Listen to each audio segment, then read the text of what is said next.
Bonjour DP Joël les gars. Bonjour. La modification de la loi portant sur les manifestations et les réunions publiques est d'actualité jusqu'à ce que l'ONU se prononce sur cette loi. Mais le gouvernement togolais dit qu'ils ne vont jamais revu cette loi. D'après vous, qu'est-ce que l'autorité togolaise veut montrer à l'ONU? C'est de la défiance. De la défiance comme nous l'avons titré dans notre parution de ce jour. Si ce n'est pas de la défiance, vous voyez une nation, de toutes les façons de par l'histoire du monde. On a vu que c'est une nation qui a été souvent réfractaire aux recommandations des Nations Unies, aux recommandations de la communauté internationale, sans les négocier, parce qu'il y a une différence entre la réfraction et la négociation. Ces nations-là, on a vu comment ça a fini le bras de fer. Et quand le Togo se prévaut État souverain, il faut qu'on soit d'accord que Bawara, qui a longtemps fait la RDC, sait très bien que le Togo ne pèse pas la même chose que le Congo de Kabila. Hein? Quand Kabila disait hier qu'il est souverain, etc., finalement il a fini par concéder des points. Des plans de sa souveraineté, il a fini par se plier d'une façon ou d'une autre. Il a fini par négocier.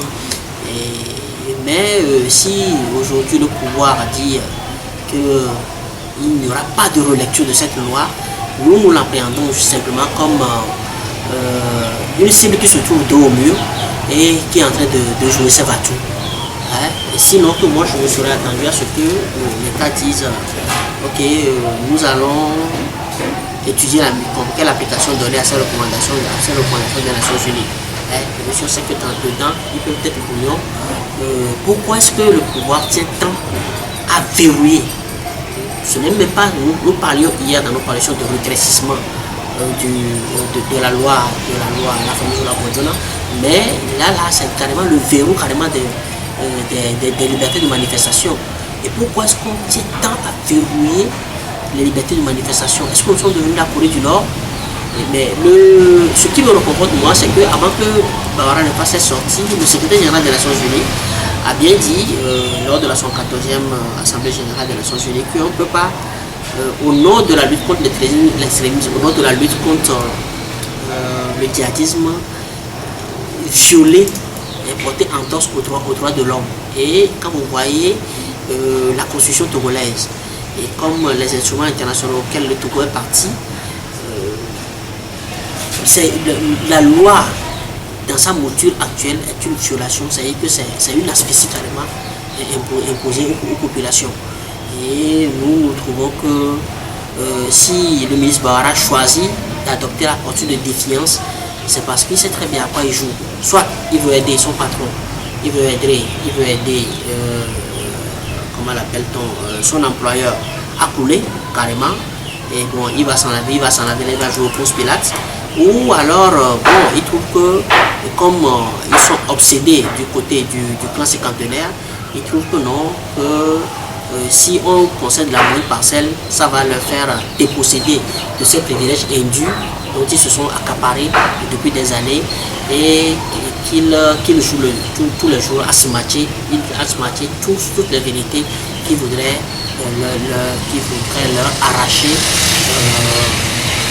ces privilèges dans lesquels ils se sucrent indéfiniment depuis des années. Voilà, DP, selon les explications du ministre Bawara, il a dit que c'est selon les conséquences qu'ils ont modifié cette loi. Est-ce que sa justification est à la place? Non, mais sa justification convainc, ça intéresse qui? Ça peut intéresser. Que ça n'intéresse personne puisque c'est cousu de fil blanc. Ces justifications sont cousues de fil blanc. Quand il parle de l'expérience et des réalités, mais c'est le pouvoir qui a toujours utilisé la violence. C'est le pouvoir togolais qui a toujours été violent. C'est le pouvoir togolais qui a toujours créé l'hécatombe, même quand les gens marchent avec le mouchoir blanc. Pourquoi on a tant peur? Des réclamations, ne serait-ce que de l'expression publique, de l'expression dans la rue, de ce sur quoi on n'est pas d'accord?